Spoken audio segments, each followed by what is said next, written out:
L'info de la semaine, le podcast qui vous dit tout sur le lymphœdème. Dans le podcast précédent, avec le docteur Stéphane Vigne, chef du service de lymphologie de l'hôpital Cognac-Jay à Paris et président de la Société française de lymphologie, on vous parlait de l'érésipèle, une complication du lymphodème suite à une petite blessure. Bonjour docteur Vigne. Bonjour Jessica. Mais alors c'est fréquent cette érésipèle ? Oui, c'est fréquent. 40% des personnes ayant un lymphœdème peuvent avoir un érésipèle du membre supérieur ou inférieur, suivant la topographie du lymphœdème, dans leur vie. Comment ça se manifeste ? Alors, les signes cliniques sont d'une part des signes généraux, c'est-à-dire qu'il s'agit d'une fièvre élevée, voire très élevée, supérieure à 40, parfois 41, associée à des frissons, parfois des vomissements, des maux de tête, et ensuite apparaît localement des signes locaux sur le membre atteint par le lymphœdème, c'est-à-dire une rougeur, des douleurs importantes, une augmentation de volume, et tout ça associé bien sûr à une grande peur, puisque la survenue est très violente et très brutale. Mais du coup, on pourrait confondre ça avec une phlébite, non ? Alors c'est confondu avec une phlébite, sauf que là, la fièvre est quand même très élevée, les frissons sont quand même très inhabituels pour une phlébite, et la coexistence d'une phlébite et d'un érésipèle, c'est quand même très rare. Comment on réagit face à tous ces signes ? J'imagine que c'est une urgence. Alors c'est une urgence, le problème, ça survient souvent les jours fériés, la nuit, quand les médecins ne sont pas forcément disponibles. Dans ces situations, il faut bien sûr soit consulter son médecin traitant si on a la chance d'avoir un érésipèle qui survient aux heures ouvrables, soit appeler les pompiers, soit consulter directement aux urgences pour avoir un diagnostic précis et surtout un traitement. Le traitement, j'allais vous en parler, il consiste en quoi ? Alors le traitement, c'est assez simple.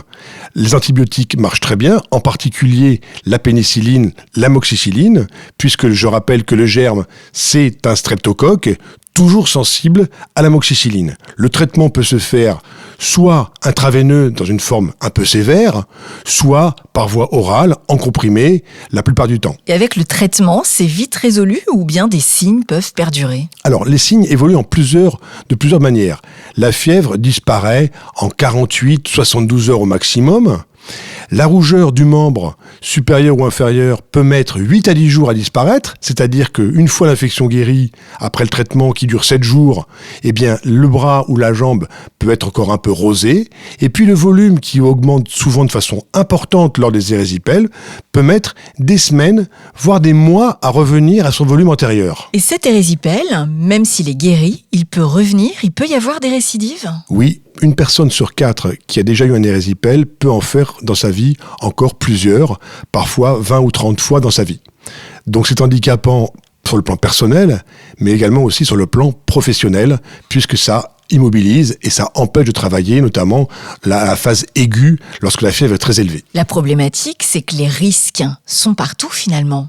On peut se faire des petites blessures de plein de manières différentes. Bien sûr, au membre supérieur, on utilise beaucoup ses mains pour l'activité quotidienne, donc on peut se blesser, on peut se couper, on peut se faire griffer par un chat, on peut se faire piquer par une aiguille, on peut se faire piquer par un insecte. Au niveau des membres inférieurs, et vous avez aussi les moustiques, les intertrigaux interorteils qui sont des mycoses, qui sont des micro-portes d'entrée aux infections, marcher pieds nus dans le sable et se couper sans s'en rendre compte, tout ça, ce sont des portes d'entrée possibles aux érésipèles. Même au bureau, avec une feuille, on peut se blesser. Absolument, tout geste, toute petite coupure non stérile, donc avec un matériel septique, peut entraîner un érésipèle. Est-ce qu'il y a des moyens d'éviter ça ? On ne peut pas vivre avec des gants en permanence ? C'est compliqué, effectivement. Donc, dans les formes récidivantes, quand les patients ont eu plus de 2 érésipèles par an, voire 3, eh bien, on met en place ce qu'on appelle une antibioprophylaxie.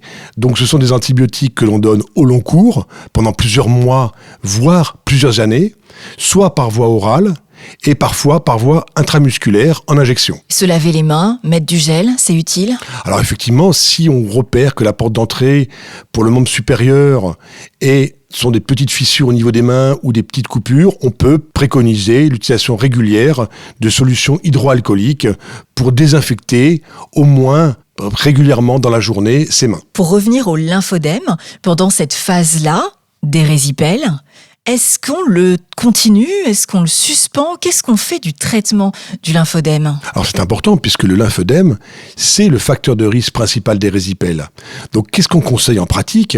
On conseille de remettre les compressions élastiques que ce soit pour les membres inférieurs ou membres supérieurs ou les bandages, dès que la tolérance sera possible.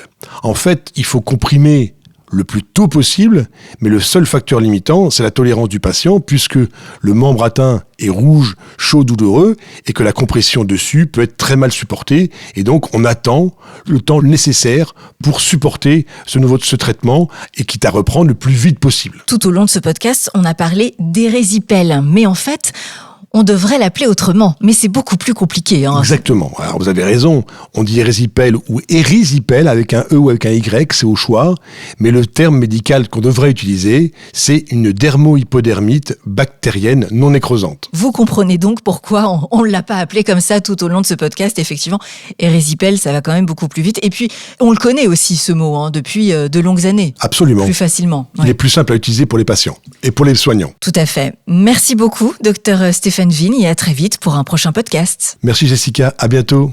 Au revoir. L'info de la semaine, le podcast qui vous dit tout sur le lymphœdème.